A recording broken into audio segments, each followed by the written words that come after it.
Hello everyone, I hope that you are all doing well. This is me Syed Shujatullah. और सब ठीक ठाक. I guess आप लोग सब फॉलो कर रहे हैं प्रॉपरली द एडिटोरियल्स. हम जो भी कर रहे हैं in the evening and current affairs in the morning. आपकी कंसिस्टेंसी बनाए रखिए. देखो, यूपीएससी पास करने के लिए दो इंपॉर्टेंट थिंग्स ज़रूरी है. एक तो है आपका गोल. इरादा कर लो. आप इरादा आपका पक्का होना चाहिए. नहीं, मैं कर सकूंगा, मेरे से होगा ये. दिस इज कॉल्ड एज आपका इरादा. तो ये एक बहुत बड़ा इंग्रेडिएंट है. इसके बाद में द सेकंड इंपॉर्टेंट इंग्रेडिएंट क्या है, जिसको वेरी वेरी इंपॉर्टेंट और सीरियस नोट पे आप लोग फॉलो करना पड़ेगा. That is called as consistency. तो एक तो है इरादा, दूसरा है कंसिस्टेंसी. जो इंसान, जो स्टूडेंट ये दो चीज़ों पे प्रॉपरली ध्यान एवरी डे दे रहा है, he is going to be cracking the examination for sure. Welcome to Iqra IAS current affairs channel. Do subscribe to the channel and also spread the news. सबको बताइए कि यहाँ पे अपन करंट अफेयर्स और शाम में एडिटोरियल्स कर रहे हैं, सो दैट उनको भी ये लेक्चर्स का बेनिफिट मिल जाएगा. ठीक है. आज के हमारे टॉपिक्स बहुत बहुत इंटरटेनिंग भी है और बहुत बहुत एलॉबरेटिव है, और ऊपर से आपके आंख भी खोलने वाले हैं. आई मीन लाइक ये ऐसे टॉपिक्स है जिसका आपको अगर आपको ये टॉपिक्स के बारे में मालूम है ना, तो आपका एक प्रॉपर पर्सपेक्टिव बन जाता. क्यों हम ये कर रहे हैं, क्यों हम वो करना चाह रहे हैं. This is very very important. एक तरफ है इकोनॉमिक ग्रोथ. नहीं करे बगैर जी नहीं सकते, बिकॉज पूरे हमारे ज़रूरतें इकोनॉमिक ग्रोथ से ही अब फुलफिल होंगे, राइट. कि हम economic growth is nothing but production करना है. प्रोडक्शन करना है तो फिर एग्रीकल्चर प्रोडक्शन करना है, इंडस्ट्री में प्रोडक्शन करना है, सर्विस सेक्टर में प्रोडक्शन करना है. मेजरली हम प्रोडक्शन करें तो ही अपने को फूड मिलेगा, अपने को पेन मिलेगा, पेंसिल, चेयर एक्सेट्रा, राइट. तो हमारे ज़रूरतें पूरे करने के लिए यहाँ पे प्रोडक्शन ज़रूरी है. बट ये जब हम प्रोडक्शन कर रहे हैं, ये CO2 भी दे रहे हैं, मीथेन मीथेन भी दे रहे हैं, सल्फर हेक्साफ्लोराइड फ्लोराइड भी दे रहे हैं. तो ये प्रोडक्शन तो होना ज़रूरी है. बट इनसे निकले हुए जो भी डेरिवेटिव्स है, जो भी गैसेस है, ये बहुत हार्म कर रहे हैं हमारे एनवायरनमेंट को. तो जो रिसोर्सेज से हम आगे बढ़ रहे हैं, जो रिसोर्सेज हमको ज़िंदगी में बहुत इंपॉर्टेंट है, वो रिसोर्सेज को ही हम हार्म करने लगे हैं. तो एनवायरनमेंट को कंजर्व करने का कॉन्सेप्ट आया. तो आप समझो, एक तरफ है इकोनॉमिक ग्रोथ, एक तरफ है एनवायरमेंटल प्रोटेक्शन. अभी यहाँ पे हम जुगाड़ क्या है अपना, ये बैलेंस हम कैसा स्ट्राइक करेंगे. This is very very important point है कि नहीं है. Just like doctrine of harmonious legislation बोलते हैं. Doctrine of harmonious legislation polity में भी ये देखा जाता है. फंडामेंटल राइट्स को इंपॉर्टेंस दे या DPSP को इंपॉर्टेंस दिए. एक तो जस्टिसेबल है, एक तो नॉट जस्टिसेबल है. एक financial viability of the government like DPSP depend है. एक इंसान की जिंदगी में ज़रूरी है फंडामेंटल राइट्स, नहीं तो इंसान जी नहीं पाएगा, अपने आप को डेवलप नहीं कर पाएगा, खुशी से रह नहीं सकेगा, right. So are you getting my point. तो यहाँ पे भी इकोनॉमिक ग्रोथ से, बिना इकोनॉमिक ग्रोथ के हम जी नहीं पाएंगे, हम खुशी नहीं रह सकेंगे, हमारे मटेरियल नीड्स कंप्लीट नहीं होंगे. बट वो भी देखना है, राइट. एनवायरनमेंट को भी देखना है. सो ये जो टॉपिक है, इस टॉपिक से you will understand lot of important aspect. और एक छोटा मोटा टॉपिक है जिसका है नेशनल फैमिली हेल्थ सर्वे, और उसके पॉजिटिव फाइंडिंग्स आए हैं. बहुत अच्छे फाइंडिंग्स है, बहुत पॉजिटिविटी है. ये फाइंडिंग्स में इंडिया एक प्रोग्रेसिव वर्ल्ड के तरफ जा रहा है, एक प्रोग्रेसिव कंट्री बन रहा है. और यहाँ के लोगों की सोच, यहाँ के लोगों के तौर तरीके, इनके कल्चरल एस्पेक्ट्स में भी पॉजिटिव बदलाव आ रहा है. Okay, let us go at in our topic presented by me Syed शुजातुल्ला.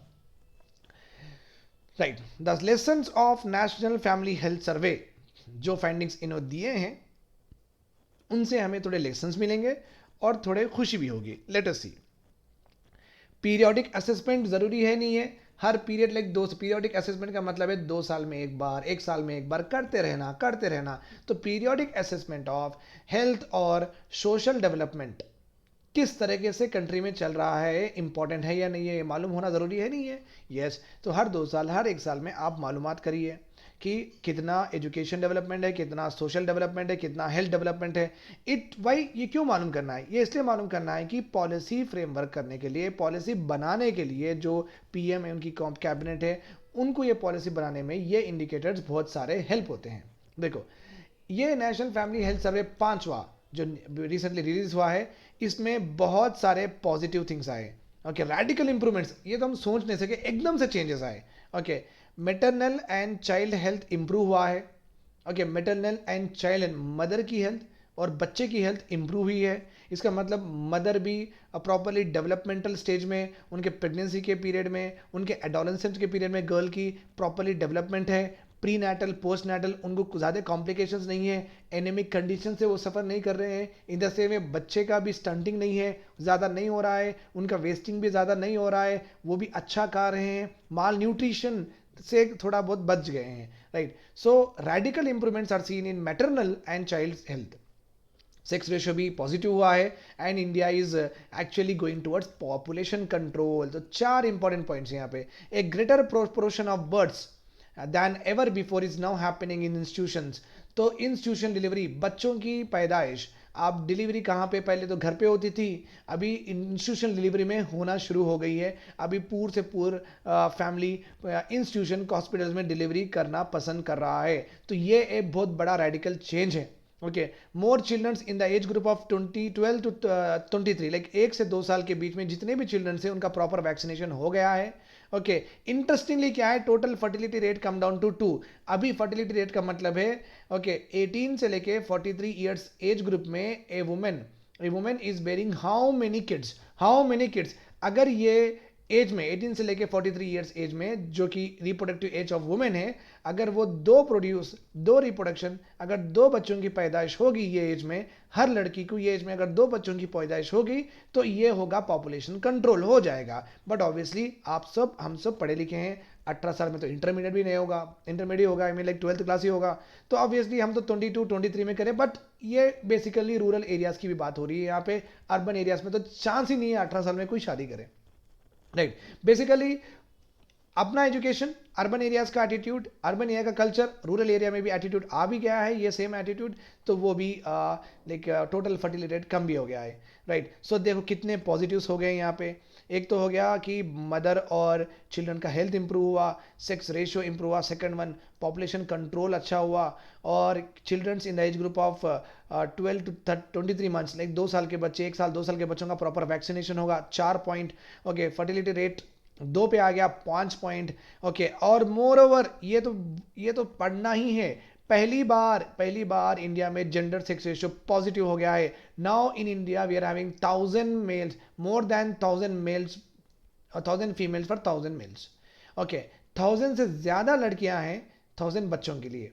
Okay, so that is called as sex ratio. ये पहली बार, इसका मतलब आप देखिए कि female preference, female son preference, okay, कम हो गया है, सन को इंपॉर्टेंस देना सोसाइटी में कम हो गया है। फीमेल भी रहे तो, फीमेल भी अगर इनकी भी पैदाइश हुई तो कोई बात नहीं, they are also our kids, ये एटीट्यूड आ गया है।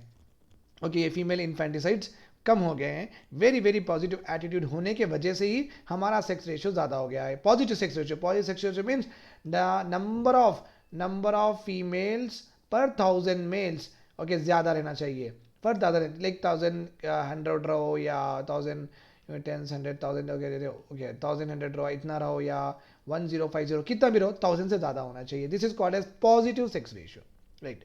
तो इतने अच्छे रेडिकल इंप्रूवमेंट्स आ ही गए हैं अपने पास, और ये बोल रहे हैं एडिटोरियल में कि डीप रूटेड सन प्रेफरेंस जो था अभी नहीं दिख रहा है, it declines. Okay, it declined. Okay, and this is because of government की पॉलिसी, गवर्नमेंट का लॉ अच्छे से काम कर रहा है। और in case of child nutrition, बच्चों की नॉरिशमेंट के लिए, बच्चों की खुराक अगर अपन देखें, वो यहाँ पे भी wasting and severe wasting our deemed insufficient and required renew. तो यहाँ पे थोड़ा बहुत वो बोल रहे हैं कि चाइल्ड न्यूट्रिशन अच्छा तो हुआ, ऊपर अच्छा तो हुआ बोल रहे हैं, बट इतना ज़्यादा भी नहीं हुआ। सो वहाँ पे काम करना है बिकॉज ऑफ पैंडेमिक, ये रीज़न दिए हैं। Okay, right. So this is all about it. Fortification करना है, building resilience and fortified systems होना चाहिए। Having measured blood sugar and hypertension. भाई देखो, शुगर, डायबिटीज और बीपी बहुत सारे पॉपुलेशन को हो गया है, राइट। और बिकॉज ऑफ लाइफस्टाइल डिसीज है ये। क्या है लाइफस्टाइल? आपके खाने के, आपके रहने के, आपके डाइट के वजह से जो बीमारियां आपको आते हैं, they are called as what, life style diseases. जैसे कि एक बच्चा है, उसको चाइनीज पसंद, उसको जंक फूड पसंद, तो वो ओबीस हो जाएगा। इट्स नॉट बिकॉज कि इसके अंदर कुछ जेनेटिक डिफेक्ट है, इट्स नॉट बिकॉज कि इसके अंदर वाइटल जो भी हार्मोन्स एंड एंजाइम्स काम नहीं कर रहे हैं, इट्स नॉट बिकॉज कि इसका मेटाबॉलिज्म नहीं हो रहा है, इट्स नॉट बिकॉज कि he suffering from thyroxine hormone, thyroid नहीं है, थायराइड आ गया उसको, ऐसा नहीं है। Okay, it's not because of any abnormalities in their physiological processes। इनके लाइफस्टाइल ही खराब है, इनकी खाने में ही है इंटरेस्ट, इनको तो मोटे तो हो जाएंगे, राइट। तो इस ऐसे डिसीजेस को जहां पे आपकी लाइफस्टाइल के वजह से आप एक्वायर करते हैं ना, that kind of diseases are called as what, lifestyle diseases. Remember this point. और ये ज्यादा हो रहा है। ओके, सो तो बेसिकली द रिपोर्ट अच्छे बात करने के बाद ऑब्वियसली रिपोर्ट खराब भी बात करती है, कि क्योंकि वो गवर्नमेंट को आगाह करना चाहती है, गवर्नमेंट को ओपन करना चाहती है कि देखो ये भी चीज़ है, अभी इस पे ऊपर काम करना पड़ेगा।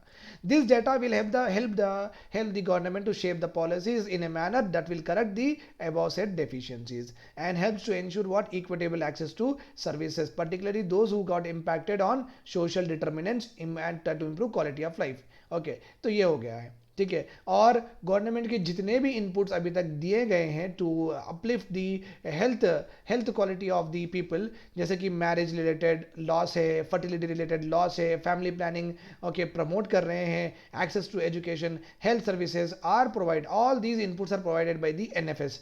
तो ये जो है ये पूरे इंपॉर्टेंट इंडिकेटर्स पे एनएफएस का डेटा है अपने पास। प्लीज वो डेटा देखिए और अच्छे से चेंजेस करिए। This is all about this particular article. अभी हम चलेंगे बहुत इंपॉर्टेंट आर्टिकल, क्या करना है, आप एनवायरनमेंट बचाएं या इकोनॉमिक ग्रोथ करें, क्या करना है अपने को, दो में से एक है, दो तो एक होगा। ओके, तो आपके दिल में क्या है वो कमेंट सेक्शन में लिख सकते हैं आप, और कुछ पॉइंट्स भी आप ऐड कर सकते हैं when you are watching this video comment section में। तो आपको भी बेनिफिट होगा, मेरे को भी बेनिफिट होगा, मैं भी सीख लूँगा, आप भी सीख लोगे, सब सीख लोगे। सो इट्स लाइक हम भी एजुकेशन का भी एक वसुदेव कुटुंब बना लेंगे फ्री में। Okay, fine. इसका रिलेवेंस बहुत इजी है, एनवायरमेंट पूछ सकता, जीएस पेपर 3 में ये टॉपिक्स है, ये टॉपिक्स में क्वेश्चन आने के 100% चांसेस है। इनके इंटर रिलेटेड टॉपिक्स क्या है, green house gases, global warming, climate change, sustainable development, meaning of economic growth. Okay, green house gas का मतलब ये है, अगर कोई गैस के पास ये पावर है, if a gas has the ability to trap heat, such gas is called as greenhouse gas. और ये एबिलिटी बहुत सारे गैसेस की है, नॉट ओनली CO2, मीथेन, बहुत सारे गैसेस की ये एबिलिटी है, नाइट्रस ऑक्साइड, बहुत सारे गैसेस की एबिलिटी है कि दे ट्रैप हीट।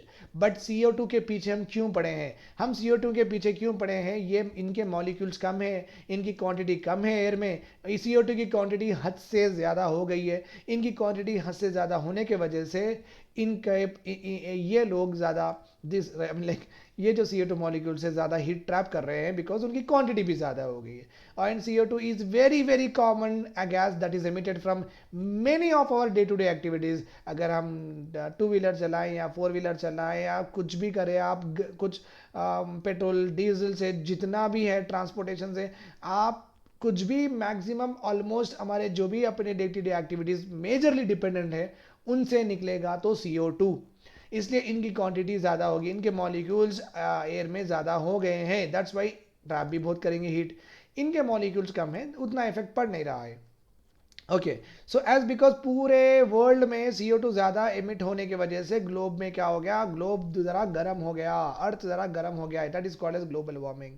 और ग्लोबल वार्मिंग ये प्रोसेस अच्छा है? नहीं सर, ये प्रोसेस अच्छा नहीं है। ये प्रोसेस से क्लाइमेट चेंज हो गया है, जहाँ पे पानी ज़्यादा पड़ना है वहाँ पे पानी कम पड़ रहा है, जहाँ पे ज़्यादा कम पड़ना है वहाँ पे ज़्यादा पड़ रहा है। रिसेंटली फ्लड्स आए हैं केरला में, आपको तो पता है, अभी चेन्नई में भी आए रिसेंटली। देखो, कभी आप सुनते थे फ्लड्स आए, ऐसा लैंडस्लाइड हुआ एक 4 साल 5 साल पहले, आपके मम्मी डैडी को पूछो आप, वो लोग तो बोलते नहीं भाई कभी कभी सुनते थे। आजकल तो हर बार सीखते हैं अपन, हर एक महीने में कुछ ना कुछ साइक्लोन आ जाता, कुछ ना कुछ फ्लड हो जाता। तो disasters have become very common to our life. अब ये तो normal talk of the town है, टॉक ऑफ द वर्ल्ड समझो, हर जगह ट्रेंड होने वाला चीज़ है, क्योंकि ये हो ही रहा है क्लाइमेट चेंज की वजह से।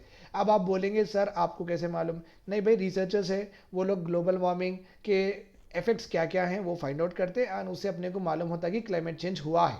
ओके, और इन सब से बचने का एक ही रास्ता है सस्टेनेबल डेवलपमेंट। सस्टेनेबल डेवलपमेंट वो हम पढ़ेंगे। हाईलाइट्स ऑफ दिस सेशन हम पढ़ेंगे what is economic growth, meaning of environmental protection. Economic growth is nothing but production of goods and services, okay, to satisfy the need of the mankind, you can say. Agar if we talk about in a very narrow way with respect to India, production of goods and services in our country to improve the standard of living, to improve the quality of life of the population of our country.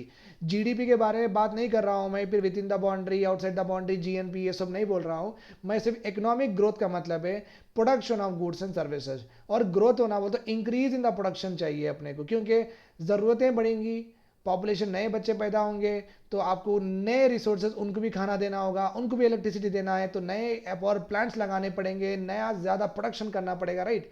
So economic growth is nothing but increase in the production of goods and services by the country over a period of time. Environment protection तो करना है, air को pollute होने से बचाना है, water को contaminate होने से बचाना है, सॉइल की क्वालिटी इंटैक्ट रखना है, सॉइल की फर्टिलिटी देखना है. This is called as what, environment protection. जो वेटलैंड से, जो मैंग्रोव से, जो फॉरेस्ट है, ये सबको प्रोटेक्ट करना है. देखो एक्सप्लॉइट करना तो है ही है, बिकॉज उसके बिना हम जी नहीं सकते, बिकॉज नेचर ही अपने को रिसोर्सेज दिया है, हम नेचर के रिसोर्सेज यूज़ करना ही है. बट ओवर एक्सप्लॉइटेशन की इजाज़त नहीं है, एक्सप्लॉइटेशन की इजाज़त है. Remember this point here. Why we need environment protection पढ़ेंगे हम. What could be the consequences if both of them are neglected. What are the efforts put up by the national and international government towards balancing this two aspect of survival, देखेंगे हम. Okay देखो अभी भी Glasgow summit में, Glasgow recently COP26 summit में, ये what are the efforts, okay, what are the efforts took up by the national and international government towards balancing. तो आपको पता है carbon neutral is the talk of the town in COP26 Glasgow summit में. Okay, we want to have a carbon neutral world and every country has given that हम बनेंगे carbon neutral by 2070 2060 like that. सब दे दिए, हम तो 2070 दिए हैं. Okay, correct me if I am wrong in this particular area, in this particular year. तो आप समझो कि कार्बन न्यूट्रल का मतलब क्या है, आप जितने CO2 एमिट कर रहे हैं उतने ऑब्जर्व कर लो, तो ये बैलेंस हुआ नहीं हुआ कि CO2 ऑब्जर्व जितने कर रहे हैं, जितने एमिट कर रहे हैं उतने ऑब्जर्व कर रहे हैं, तो बैलेंस. तो इंटरनेशनल और नेशनल एस्पेक्ट्स पे, इंटरनेशनल और नेशनल सिनेरियो पे ये तो चल ही रहा है कि हमें बैलेंसिंग करना चाहिए, right. Are you getting my point? I guess you are getting. Fine. So fine, let us see this. Right, take away points तो बहुत ज़्यादा है यहाँ पे. Okay, learn how to approach to these questions. Concept development and clarity regard to economic growth, economic development, environmental protection हो जाएगा. Inter relationship of economic growth or development to environment, ये भी पढ़ लेंगे हम. थोड़े बहुत concept revision कर लेंगे without the following mentioned here. Okay, देखो कैरिंग कैपेसिटी कितनी है. 10 झाड़ है, 10 झाड़ से आराम से 10 ट्रीज है, 10 ट्रीज के आसपास हमेशा 4 जानवर होते हैं. वो 4 जानवर आराम से रह रहे हैं. आप हमेशा वो 4 जानवर, 1 साल हो गए, 2 साल हो गए, आप देख रहे हैं. बट ये 10 ट्रीज आप कट कर दिए, ये 4 जानवर आपको दिखना बंद हो गए. इसका मतलब ये जो एरिया की जो कैपेसिटी है, इसकी एरिया कैपेसिटी है 4 ही जानवर को, 4 ही एनिमल्स को सर्वाइव कर सकती. ओके, अगर आपके पास यहाँ पे 10 है, ओके, 10 ट्रीज है, और यहाँ पे जैसा कि 10 trees can make only 4 animals to survive instead of 4. अगर 10 आ गए और ओके, ये 10 क्या करे, 10 के 10 ट्रीज पूरे खा लेंगे, और जितनी रफ्तार से खाएंगे कि ये बाद में ग्रो नहीं होगा, फिर ये नहीं रहा तो ये भी मर जाएंगे, like. So are you getting my point? This is called as carrying capacity. This is called as what, carrying capacity. एक एरिया की गिवन रिसोर्सेज जो भी है, वाटर हो, लैंड हो, सॉइल, गिवन रिसोर्सेज जो भी है, एक एरिया की गिवन रिसोर्सेज जो भी है, दैट गिवन रिसोर्सेज कितने पॉपुलेशन को सर्वाइव करने का मौका देती है. Okay. The resources which are present in the area helps to survive how many number of population. ये हो गया कैरिंग कैपेसिटी. इकोसिस्टम सर्विसेज का मतलब यह है कि इकोलॉजी में कौन से सिस्टम्स है. अपने को इकोसिस्टम इज नथिंग बट हर चीज़ है. इकोसिस्टम में प्लांट है, इकोसिस्टम में वेटलैंड है, इकोसिस्टम में एयर है, इकोसिस्टम में वाटर है. ये पूरे सर्विसेज इकोसिस्टम के ही है. एयर से अपने को, गुड एयर से अपने को अच्छे से रेस्पिरेटरी प्रॉब्लम्स नहीं होंगे. वाटर से अपन एग्रीकल्चर और थर्स्ट का सर्विसेज है. और nature is beauty aesthetic value भी है. और और इकोसिस्टम में फॉरेस्ट और क्या बोलते हैं सो वेस्टलैंड्स मैंग्रोव्स रहने की वजह से we can do research and development also, educational भी इनका महत्व यहाँ पर भी है, right. So on and so forth, so on and so forth. Remember this point. Ecological footprint थोड़ी बड़ी रहती with regard to carrying capacity. Carrying capacity एक फिनोमिना है. इकोलॉजिकल फुटप्रिंट कितना है मीन्स एक एरिया में कितना दबाव है, how much pressure is there on a particular area, okay, with regard to what resource generation. Resource, ये पॉपुलेशन का कितना प्रेशर है ये एरिया में with regard to what resources available resources, that is called as ecological footprint. ठीक है. Mains questions ये आ सकते हैं. आप अगर ये इसमें से कौन सा भी क्वेश्चन आ गया मेंस में, आप ये आंसर लिख देना है. आंसर ये लिखना है, let's begin. Arguments favouring environment protection. क्यों हम एनवायरमेंट को प्रोटेक्ट करना है? First of all, environment provide natural capital, because जो भी नेचर में जो भी रिसोर्सेस है, जैसे कि वाटर से हम पावर बना रहे हैं, सॉइल से हम प्रोडक्शन कर रहे हैं, फूड प्रोडक्शन, तो ये एक नेचुरल कैपिटल है. ओके, वाटर एंड सॉइल, इसमें हम इन्वेस्ट करें तो अपने को प्रोडक्शन मिल रहा है और हम जी सक रहे हैं, right. So it's a natural investment to us. Provision of food हो रहा है, फॉरेस्ट से मेडिसिन मिल रहे हैं, इकोसिस्टम सर्विसेज हैं, क्लाइमेटोलॉजिकल सर्विसेज हो रहे हैं एनवायरनमेंट की वजह से.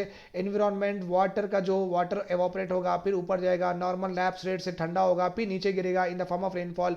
सो क्लाइमेटोलॉजिकल सर्विसेज मिल रहे हैं. प्यूरिफिकेशन, रिसाइकलिंग एनवायरनमेंट खुद ही कर देगा. We don't have to worry about it. जैसे कि अभी जो दिल्ली में जितना पोल्यूशन है, आपको 2 महीने के बाद दिखेगा? नहीं दिखेगा, right. Why? Because environment has the capacity. इन एनवायरनमेंट में ये शक्ति है, जितने भी पोल्यूटेंट टॉक्सिकेंट्स अवेलेबल है वो पूरों को ऑब्जर्व करने की शक्ति है. ओके. और एनवायरनमेंट हेल्प्स टू प्रोटेक्ट. क्यों प्रोटेक्शन करना है? क्योंकि एनवायरनमेंट प्रोटेक्शन करे तो बायोडाइवर्सिटी भी प्रोटेक्ट होगी. बायोडाइवर्सिटी प्रोटेक्ट है तो फूड चेन भी बराबर रहेगी. फूड चेन भी बराबर रहे तो ओके, फूड वेब बराबर रहेगा, और स्पीशीज ज़्यादा रहने की वजह से okay, proper resource okay generation fast होगा. Conservation of resources very very important है, क्योंकि ये एक ज़्यादा से ज़्यादा डिप्लीट हो रहे हैं, तो एनवायरनमेंट को प्रोटेक्ट करना है, बिकॉज रिसोर्सेज कंजर्व करना है. हम ऐसा वेस्टेज नहीं कर सकते, बिकॉज बहुत सारी जनरेशन आना है अभी बाकी. हमारे बाद हमारे बच्चे, हमारे उनके बच्चे. तो इंडिया एक ऐसा स्टेट नहीं होना चाहिए कि पूरे रिसोर्सेज खा लो, और एक डेड सिटी, एक dead country we can not give to our future generation. ठीक है, right. Regulation of control of global warming. Environment is one which are having what plants, which are having what mangroves, which are having what water. इन तीनों के पास भी ये power है कि वो CO2 observe कर सके. CO2 की वजह से ग्लोबल वार्मिंग हो रहा है. I have already told you just now in my lecture. यही CO2 को ये ऑब्जर्व भी कर रहे हैं, राइट. हाँ, हमारा आधा से ज़्यादा काम यही कर रहे हैं. और इसमें जो छोटे छोटे आल्गे हैं, algaes are the plants okay which are like very very primitive plants, belong to the phylum Thallophyta. ये जो आल्गे है, जो कि आप एक्चुअली रेनी सीजन में लेक पे कवर करके रहते हैं, ये पूरे ग्रीन ग्रीन ग्रीन. अगर आपको लेक ग्रीन दिखा, अगर आपको लेक रेनी और विंटर सीजन में ग्रीन दिखा, इसका मतलब है दैट इज आल्गे ओनली. ठीक है. आल्गे का इतना इंपॉर्टेंस है, ऑब्वियसली उनका बेनिफिट भी नहीं है, because they cover the total lake as a blanket and lead to decrease in the biodiversity of the lake. तो वो खैर, वो तो नेगेटिव इंपैक्ट तो है. पॉजिटिव इंपैक्ट क्या है? half of the world CO2 is absorbed by algae. half of the world CO2 is absorbed by algae. तो ग्लोबल वार्मिंग करने में एनवायरनमेंट काम में आएगा. आप डिस्टर्ब, अगर आप वाटर को इतना कंटामिनेट करोगे तो वहां पे, चलो आप एक बात बोलो, एक नाला है, एक गटर है, वहां पे आप algae देखे? आप आल्गे नहीं देखे. आल्गे सर्वाइव होने के लिए मिनिमम गंदा है तो चलता पानी, बट ऐसा नहीं कि हम नाला गटर में आल्गे तो ग्रो नहीं हो सकता, राइट. तो अगर समझो आप लेक है आपके घर के पास, वहां पे आप कचरा फेंक रहे हैं, ड्रेनेज का पूरा वाटर जा रहा है, वहां पे आल्गे भी ग्रो नहीं होंगे. अगर आल्गे भी ग्रो नहीं होंगे तो CO2 ऑब्जर्व कौन करेगा? Because they have the capacity to observe 50% of CO2 from the atmosphere. अगर ये होगा तो ये भी होगा, राइट. यस. तो एनवायरमेंट प्रोटेक्शन करने की कितने ज्यादा इंपॉर्टेंस है, देखिए आप, राइट. यस. बट हमारा प्रॉब्लम क्या है? ओके, अब एनवायरमेंट प्रोटेक्शन करो बोल रहे, बट हमारा भी प्रॉब्लम है ना. In the name of rapid development all green laws are violated कि हम प्रोटेक्ट कर नहीं सक रहे, क्योंकि डेवलपमेंट करना है, लोगों को देना है रोड, लोगों को देना है पानी, लोगों को देना है इलेक्ट्रिसिटी, तो प्लांट्स लगाना है, फॉरेस्ट क्लियर करना है, राइट. तो ऑल ग्रीन लॉस वायलेट कर रहे हैं अपन. लार एक्ट ऑफ 2013 जो लैंड एक्विजिशन एंड रिहेबिलिटेशन जो भी एक्ट हुआ है 2013 में, ये एक्ट बहुत सारे एग्जम्पशंस लेके आया है with regard to development. Okay, अगर प्लांट लगा रहे तो फिर यहाँ पे लगा सकते हैं, इतनी ज़्यादा स्क्रूटिनी ज़रूरत नहीं है, ग्राम सभा एक्सेट्रा, आप वो पढ़ लेना। तो आप ये बात याद रखो, in the name of rapid development weak laws green laws are violated, तो एनवायरमेंट खतरे में है। Statutory bodies and boards undergone modifications over a period of time and they became helpless, environment खतरे में है। No proper methodology to approve और disapprove a project, जो NGT है ना, नेशनल ग्रीन ट्रिब्यूनल, ये देखो केस बाय केस काम करते हैं। नेशनल ग्रीन ट्रिब्यूनल का मकसद क्या है? इनका मकसद है, अगर हम कोई प्रोजेक्ट प्रपोज करें, अगर हम कोई power plant Kudankulam nuclear power plant बनना चाह रहे हैं, अपन एक नया कुंदनकुलम के ऐसा न्यूक्लियर प्लांट हमारे तेलंगाना में एस्टेब्लिश करना चाह रहे हैं, वो प्लांट के वजह से आजू बाजू एनवायरनमेंट को कितना हार्म होगा, एनवायरनमेंट के ऊपर कितना इंपैक्ट होगा, उसका असेसमेंट करना है। That is called as environment impact assessment. Environment पे कितना इंपैक्ट होगा उसका असेस करना है। एनजीटी का काम यही है कि वो एनवायरनमेंट का इंपैक्ट असेसमेंट करिए, ये प्रोजेक्ट आने के वजह से यहाँ पे वाटर कितना खराब होगा, एयर की कितना खराब होगा, सॉइल कितना डिग्रेडेशन होगा, कितना लाइवलीहुड लोगों का चला जाएगा। This is called as social impact assessment, ये तो अलग है। Okay, but we I am talking about only environment impact assessment के बारे में बात करो। एनजीटी देखो, अभी एक लगा रहे केस, वो केस को ही पड़ेगा एनजीटी, दूसरा लगा रहे प्लान, दूसरा केस को पड़ेगा। तो एवरी केस को अलग अलग वे में ये डील करते हैं, ये गलत है। एक प्रॉपर मेथोडोलॉजी होनी चाहिए। मेथोडोलॉजी कैसी होनी चाहिए? चलो भाई, एक प्रोजेक्ट अगर अपन स्टार्ट कर रहे, अगर समझो वो प्रोजेक्ट के वजह से हाफ ऑफ द फॉरेस्ट अगर कट करना पड़ रही, ये प्रोजेक्ट हम आगे नहीं बढ़ सकते। ये प्रोजेक्ट के वजह से अगर एक लेक और एक बड़ी सी लेक जिसपे हजारों लोग डिपेंड है, उसको हमको डाइवर्ट करना पड़ रहा, तो हम नहीं कर सकते। तो एक स्टैंडर्ड्स नहीं है कि ये प्रोजेक्ट के एक्सक्लूडेड प्रिंसिपल्स है, ये इंक्लूडेड प्रिंसिपल्स है। तो डायरेक्ट एक्सक्लूजन, डायरेक्ट इंक्लूजन होना चाहिए। Just like Saxena committee poverty में भी डायरेक्ट इंक्लूजन इन पावर्टी कौन कौन आते हैं, डायरेक्ट एक्सक्लूजन इन पावर्टी कौन कौन आते हैं, वो जैसा दिए ना, एनजीटी में भी ऐसा होना चाहिए। बट ऐसा मेथोडोलॉजी नहीं है, केस बाय केस बेसिस पे ये डिसाइड करते और किसी को देते किसी को नहीं देते। एनवायरमेंट मिनिस्ट्री भी उतना खास नहीं कर रही है डेवलपमेंट के नाम पे। अभी गवर्नमेंट को भी दिखाना है भाई हम इतना डेवलपमेंट करें, तो एनवायरमेंट मिनिस्ट्री भी पास करते जा रही है। Okay, breaking down of shola grasslands for development purposes, ये जो कर्नाटका में शोला ग्रासलैंड है उसको पूरा ब्रेक कर दिए for the development purpose. So streams जो साल भर बहते थे अभी वो बंद हो गए हैं, स्ट्रीम्स छोटे छोटे जो भी थे नदियाँ वो पूरे बंद हो गए। तो एनवायरनमेंट मिनिस्ट्री को भी उतना इंटरेस्ट नहीं रहा है, क्योंकि डेवलपमेंट पूछा जाएगा, एनवायरनमेंट के बारे में कोई नहीं पूछेंगे। तो याद रखना है कि पॉलिटिक्स ऐसी चीज़ है कि power is important.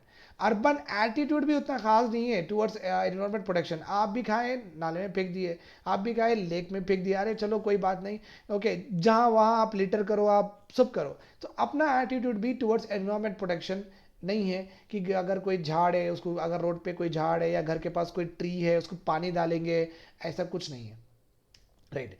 Urban India thinks destruction is inevitable for a development country. और तो और हमारी सोच भी ऐसी है कि भाई ये तो करना ही पड़ेगा, आप क्या करेंगे, तो झाड़ तो, ये ट्री तो निकालना ही पड़ेगा, घर के पास ये ट्री को खत्म ही करना पड़ेगा, पार्किंग की जगह नहीं है, निकालो ट्री, ऐसा भी हो रहा है। Exploiting the resources faster than the carrying capacity.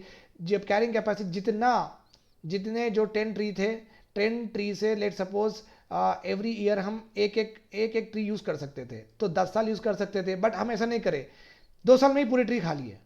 Okay, 2 साल में पूरी ट्री खा लिए, जो भी आए ट्री से। इससे क्या हो गया, रिसोर्सेज रिप्लेनिश होना कम हो गए, एक्सप्लॉइट ज़्यादा होना ज़रूर हो गए, अर्थ ओवरशूट हो गया है, अर्थ इकोलॉजिकल प्रिंट हो गया है। ओके, ओवरशूट का मतलब है एक साल में हम एक्स टाइम एक्स क्वांटिटी हम एक साल में रिसोर्सेज बोलते एनवायरमेंट को डिस्ट्रक्ट कर सकते हैं, एक्स। ओके, जैसा कि जनवरी फरवरी मार्च, एक साल में हम लेट सपोज 50 ट्रीज यूज कर सकते, एक साल के अंदर 50 ट्रीज यूज करें तो कुछ नहीं होता, ग्लोबल वार्मिंग भी नहीं होगा, क्लाइमेट चेंज भी नहीं होगा। बट हम क्या करें, अप्रैल में ही 50 ट्रीज कट कर दिए। इसका मतलब अब ये जो भी अप्रैल के बाद जो भी यूज कर रहे हैं दूसरे trees, other trees whatever you are using, okay, all of them are you are using on the expense of what, next year, on the expense of what, next year। तो आप समझो कि अर्थ ओवरशूट डे एक ऐसा day है जो कि बदलते रहता है। क्यों बदलते रहता? जिस दिन आप वो साल का रिसोर्सेज एग्जॉट कर लेते, जिस दिन वो देते, मम्मी आपको पैसे देते, डैडी आपको पॉकेट मनी देते, राइट? तो आपको पॉकेट मनी देके आपको बोलते कि महीना भर चला लो। सब सपोज आप 10 तारीख को पूरे खत्म कर दिए, बाकी के आप 10 तारीख को खत्म करें ना, that is called as what, overshoot हो गया। अब आप डैडी से पूछे कि डैडी मेरे पास हो गए और भेजो, तो डैडी अप्रैल को छोड़ के मई के भेजेंगे, मई के आप यूज करेंगे अप्रैल के 10 से और यूज करेंगे, राइट? तो आप क्या कर रहे हैं, आगे के जो रिसोर्सेस है वो भी अभी खत्म कर रहे हैं। सो जिस दिन आप आपकी लिमिटेड अमाउंट, जो आपकी रिक्विजिट अमाउंट जो थी, जिस दिन आपको महीने भर चलाना था, बट आप एक ऐसे दिन पे खत्म कर दिए जो कि महीने भर नहीं चला, 15-20 कुछ भी रहो, जिस दिन आप खत्म कर दिए वो quantity, that is called as earth overshoot, earth overshoot, right? और एक बात क्या है, चलो भाई डेवलपमेंट हो भी रहा है तो सब डेवलप हो रहे नहीं, इतना डिस्ट्रक्शन कर रहे हैं एनवायरनमेंट के नाम पे, कुछ मिला नहीं, इंक्लूसिव ग्रोथ भी नहीं हो रहा है, फ्यू बेनिफिट्स ही मिल रहे हैं at the cost of others, effect on public health, classical example Bhopal gas strategy and Delhi air pollution, ये कहीं से भूल नहीं सकते अपन, right? Then what is paradox? देखो अभी यहां पे हम क्या पढ़े, एनवायरमेंटल प्रोटेक्शन क्यों इंपॉर्टेंट है, यहां पे हम क्या पढ़े, हमारी प्रॉब्लम क्या है, हमारी प्रॉब्लम ये है कि एनवायरनमेंट को प्रोटेक्ट करने से हम दूर रह रहे हैं, क्योंकि urban attitude, statutory bodies, environmental ministries, ये पूरे डेवलपमेंट के पीछे पड़े हुए हैं। और चलो भाई डेवलपमेंट हो भी रहा है तो चलो इंक्लूसिव है, वो भी इंक्लूसिव नहीं है, और इम्पैक्ट भी है इसके पब्लिक हेल्थ पे। Nearly 30% of India population is poor, okay, living in poverty, तो हम बिना डिस्टर्ब करें इनको कैसा देंगे फैसिलिटीज, राइट? तो हम करना पड़ेगा, ये हमारी मजबूरी है। पैराडॉक्स है, एक तरफ बोल रहे मत करो बट दूसरी तरफ करना पड़ रहा है, तो this is called as paradox. Extending basic necessities has an important challenge. 93% of India is in unorganized sector, suffering from social security, okay, net livelihood. 60% of agriculture farmers have small plots and they are doing only subsistence farming. अगर agriculture में chemical fertilisers use नहीं करेंगे, पहले ही ये subsistence farming करे, subsistence farming का मतलब है खुद के जीने के लिए ही आधा प्रोड्यूस ले रहे हैं लोग, ओके, और आधा प्रोड्यूस ये मार्केट में भेज रहे हैं। एग्रीकल्चर का जो भी क्रॉप प्रोड्यूस आया उनके लिए ही, उनके जीने के लिए, उनके फैमिली के लिए आधा यूज कर ले रहे, आधा ही। अभी आधे में से कितना पैसा मार्केट में बनाएंगे, बहुत कम बनाएंगे। अब आप केमिकल फर्टिलाइजर से ज़्यादा होगा, ओके, प्रोडक्शन। अब आप बोलेंगे ऑर्गेनिक फर्टिलाइजर यूज करो, अगर ये भाई साहब अगर ऑर्गेनिक फर्टिलाइजर यूज करें ना, इनको 10 रुपये में नहीं आएंगे, okay, I am just saying. इतना कम इनकम आगा तो ये कभी पूरी रह जाएंगे फिर। तो आप chemical fertilizers on the name of environmental protection बोल नहीं सकते। तो आप समझो कि हमारे कितने प्रॉब्लम्स कॉन्ट्राडिक्ट होते हैं with regard to environmental protection, कुछ कर नहीं पा रहे हैं अपन। लो पर कैपिटा इनकम है अपने पास, कम से कम अपनी आयु बहुत सारे देशों से कम है, उसकी वजह से लो स्टैंडर्ड ऑफ लिविंग, कुछ बच ही नहीं रहा है, कुछ खरीदेंगे बोल के जितना भी पैसा आ रहा है पूरे एक्सपेंडिचर में ही लग जा रहा है भाई। फ्रूट लो या एग खाओ या उसको ट्रांसपोर्टेशन, पेट्रोल के चार्जेस, ये जितना ही पैसा आ रहा है वही हो रहा, वो पूरा एक्सपेंड ही हो रहा है। कुछ ना कुछ सेव हुआ तो उसको बिल्ड करके कुछ टीवी लूंगा, कुछ लैपटॉप लूंगा, कुछ तो लूंगा, राइट? ये हो ही नहीं रहा है। ग्रीन टेक्नोलॉजी, चलो भाई आप बोल रहे ना एनवायरमेंट प्रोटेक्शन करेंगे, हाँ हम इंटरेस्टेड है, दो एनवायरमेंट ग्रीन टेक्नोलॉजी खरीदते हैं। अब वो ग्रीन टेक्नोलॉजी कॉस्टली है, अब सोलर पैनल्स कहाँ लगाऊं मैं, एक फ़ैन लगाया तो चल ही जाएगा मेरा, तो इलेक्ट्रिसिटी का बंदा आएगा 200 रुपये में मेरा फ़ैन लगा के चल जाएगा, फ़ैन चल जाएगा, गीज़र एक 500 रुपये में फिट कर देगा, दैट इज़ फार बेटर। अब मैं सोलर पैनल का इंस्टॉलेशन कैसा करूँ, 50-60 हज़ार रुपये कहाँ से लेके आऊँ? How can you expect that, इतने लोग पॉवर्टी में रहने के बाद, इतना low per capita, low standard of living होने के बाद आपका हिस्सा चेंज लेके आएंगे? तो नहीं हो सकता। Okay, argument favouring economic growth, ठीक है, इकोनॉमिक एनवायरमेंट प्रोटेक्शन करना है, क्यों करना है पढ़ लिए अपन, अपना पैराडॉक्स भी पढ़ लिए, और इकोनॉमिक ग्रोथ क्यों करना है। मैं आधे से ज़्यादा आपको इकोनॉमिक ग्रोथ के पॉजिटिव्स बोल दिया हूँ, अपनी ये भी इकोनॉमिक ग्रोथ के लिए ही है, ये भी इकोनॉमिक ग्रोथ के लिए ही है। हम आपको promote, we want to go for economic growth, these are also reasons, और ये भी रीजंस है। देखो, taking care of millions who are starving, ये इंपॉर्टेंट है नहीं है? अपन किसी को भूखे मरने दे सकते क्या? नहीं, तो अपने को नेचुरल रिसोर्सेज हार्नेस करना ही होगा। Human life is more important than natural resource conservation, ये तो परफेक्ट है, no chance about. Sharing of green burden by developing countries when they are facing dire need to cope up with various basic needs is unethical, argument, अगर कोई develop country बोला आप कम करो CO2 emission, तो अगर ये एक डेवलपिंग कंट्री में, जैसे इंडिया की डेवलपिंग कंट्री में जिसमें इतने ज़्यादा पूरे, अगर इनको आप बोलेंगे कि रिसोर्सेज से आप मत CO2 एमिट करो, ये गलत है। ओके, ये अनएथिकल है, बिकॉज हमारी पॉपुलेशन इतनी पूरे, आपकी है, यूएस की है, यूके की, उतना आपको तकलीफ नहीं है ना, हमको है। ओके, आप फिर ग्रीन टेक्नोलॉजी की बात हमारे सामने मत ही करो, करे तो भी बहुत लिमिटेड करो, आप ज़्यादा करना है, हमें कम करना है। Okay, limiting the industrialization, limiting industrialization to developing countries. अभी देखो ये कैसा हो रहा, आप एक ज़माने में ब्रिटिश जब आए थे तो वही काम करे, अपने इंडस्ट्रीज को पूरा तबाह करे और इनके अपने रॉ मटेरियल्स लेके गए, उन वो रॉ मटेरियल्स को इंडस्ट्रीज में उनके पास कन्वर्ट करे, फिर वो लाके यहाँ भेजे। आप आज भी वही कर रहे हैं। आप आज क्या बोल रहे हैं कि डेवलपिंग कंट्रीज को भाई आप इंडस्ट्रियलाइजेशन मत करो, आप इंडस्ट्रियलाइजेशन करने की वजह से CO2 एमिट हो रहा है, CO2 एमिट हो रहा है, जी ग्रीन हाउस गैसेज आ रहे हैं, नाइट्रस ऑक्साइड आ रहे हैं, सल्फर डाइऑक्साइड आ रहे हैं, आप इंडस्ट्रियलाइजेशन कम करो। हम इंडस्ट्रियलाइजेशन कम करें तो फिर वो इंडस्ट्रियलाइजेशन ग्रीन टेक्नोलॉजी से करेंगे और उनके प्रोडक्ट्स फिर भेजेंगे। तो ये तो हो गया सेकंड कॉलोनियलिज्म, ये तो हमारे मुंह पे ही कॉलोनियलिज्म चल रहा है। राइट और wrong? Are you getting my point? Right, okay. देखो, और ऐसा भी नहीं बोल सकते ना, right to born is a birth right, नहीं आप वन चाइल्ड वन पॉलिसी ला लो, आप ऐसा भी नहीं बोल सकते, क्योंकि ये हर पेरेंट का ये उनका खुद का चॉइस है। ओके, चलो one parent two child, okay, समझ में आता कि मियाँ बीवी को, हस्बैंड वाइफ को 2 चाइल्ड। ओके, आप ऐसा तो नहीं बोल सकते ना, नहीं नहीं आपके पास पॉपुलेशन ज़्यादा रहने की वजह से आप ज़्यादा रिसोर्सेज यूज़ कर रहे हैं, आप पॉपुलेशन कम करो, तो आप क्या बंद कर देंगे? Right to born is the birth right, is the fundamental right है ये, आप नहीं बोल सकते कि आप पॉपुलेशन कम करो। Okay, closing down huge number of polluting industries से क्या होगा?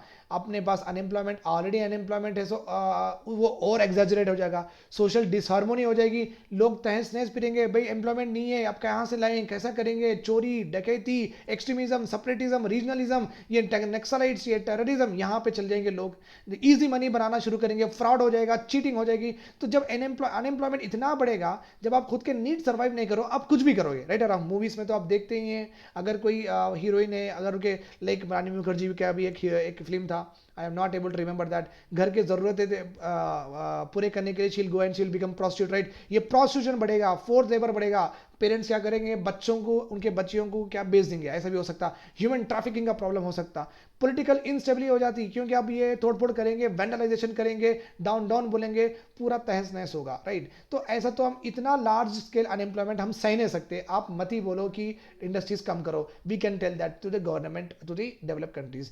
Rapid industrialisation does not have to put pressure on environment given the scientific advancement rate. Many industries have already been low polluting and low impact on environment. हम जितना हमारे से हो सक रहा है रैपिड इंडस्ट्रियलाइजेशन के हम कर सकते हैं, और अभी तक साइंटिफिकली इतना एडवांस हो ही गए हैं जिससे अपन व्हाट आई से इज, जिससे इंडस्ट्रीज हम विदाउट मच पोल्यूशन चला सकते हैं। So no need to worry about it. तो आपको देखो ये ऐसा लिखना है, ये क्रिटिकली एनालाइज में भी आ सकता है। क्रिटिकली एनालाइज बोलो तो पॉजिटिव बोलो, नेगेटिव बोलो, पॉजिटिव बोलो, नेगेटिव बोलो, ठीक है। So this is how you have to write the debate. तो अभी डिबेट का आंसर क्या होगा? देखो, मैं दोनों के भी पॉजिटिव्स नेगेटिव्स बोल दिया, कंक्लूजन क्या रहेगा? Economic growth and development is inevitable, ये तो करना है, it's inevitable and process, but it has to be in such a way that it should not harm the environment, that we can not regain it. तो उसके लिए arguments against तो economic growth क्या है? Already wasted and destroyed environment, इतना तो economic growth, इतना तो प्रोडक्शन एक्टिविटीज बढ़ा के इतना खराब कर दिया एनवायरमेंट को, अभी तो कम कर दो। अर्थ एट रिस्क है, इंटीग्रेशन, इंटर जनरेशन लॉसेस हो जाएगा, आगे जाके अपने आगे की जो भी जनरेशन है उनको प्रॉब्लम हो जाएगा। Okay, social evils like prostitution ये सब शुरू हो जाएगा। अनचेक्ड पॉपुलेशन ग्रोथ मत करिए। ओके, पॉपुलेशन ग्रोथ प्रॉपरली करिए, लाइक पॉलिसी लेके आइए, 1 child policy recently by the UP government, और 2 child policies. Okay, limited population growth improves standard of living very commonly. Nations are losing more than they are giving with rapid industrialization. Example, China suffering from severe air pollution and India also. ज़्यादा से ज़्यादा industrialisation, polluting industrialisation करने के वजह से आप भी सुकून से नहीं है, चाइना के जैसा India is also suffering in Delhi and many other major cities. तो आप ये बात ध्यान रखो, आप करना चाह रहे हैं ना, करो। देखो आपके ये भी हो रहे हैं, इतने अभी जितने भी डिफेक्ट्स हैं ना, ये डिफेक्ट्स भी हो रहे हैं। Right, scientific advancement has made more strides towards what? Green field technologies, near zero polluting आ भी गए हैं, न्यूक्लियर एनर्जी है, okay, but these are again having problems like radio active pollution हो रहा है, ओके, एंड अगर ये हो जाएंगे, अगर ये पूरे एक्सीडेंट हो जाएंगे, एनवायरमेंट को बहुत बहुत लॉस हो जाएगा. These accidents has left impact on environment and people even till present. अभी तक इनके जहाँ जहाँ पे ये हुए हैं वहाँ पे बच्चों को अभी भी deformity, they complaint about diseases which are not actually inherited but which are because of वहाँ का हालात ही, माहौल ही वैसा है कि वो बच्चे वहाँ पे डिफॉर्मिटीज हो जा रहे हैं, डिफेक्ट्स आ रहे हैं उनको, right. Okay, so the only way out here is sustainable development. Conclusion में क्या लिखेंगे आप? Sustainable development should be the tool to practise environment protection and economic growth by striking a difference, and it should be accepted by both developing and developed countries. Okay, ये से लिख सकते. No one wants to stop economic progress that can create million better lives, but we must insist on sustainable development. कोई ये नहीं बोला कि economic growth कम करो, बिकॉज इकोनॉमिक ग्रोथ इतने 700 करोड़ लोगों के लिए इंपॉर्टेंट है इकोनॉमिक ग्रोथ, ओके, बिकॉज सबकी जिंदगी अच्छी होगी. बट आप याद रखो कि ये 3 सस्टेनेबल डेवलपमेंट के ट्रिनिटी याद रख लो आप. एनवायरमेंट प्रोटेक्शन करना है, इतना ज्यादा हार्म मत करो जिससे एनवायरमेंट रिगेन ही नहीं कर सके अपने स्ट्रेंथ. इकोनॉमिक ग्रोथ भी करो. Sustainable development talks about economic growth also. हमेशा याद रखो, sustainable development does not say that don't do economic growth. Sustainable development say do economic growth, but not at the cost of exceeding the environment protection. Okay. और जब भी आप sustainable development करेंगे, जब भी आप आगे बढ़ेंगे in your life, ये याद रखो कि सोशल जस्टिस, सोसाइटी के हर आदमी को irrespective of religion, irrespective of caste, irrespective of community, irrespective of gender, हर एक का डेवलपमेंट प्रॉपरली होना चाहिए. Okay, this is all about economic growth versus environmental protection. Thanks a lot for hearing to me. Have a nice day. If you have any doubts, please ask me in the comment section. I will be more happy to help you out. Bye bye. Take care. Good night.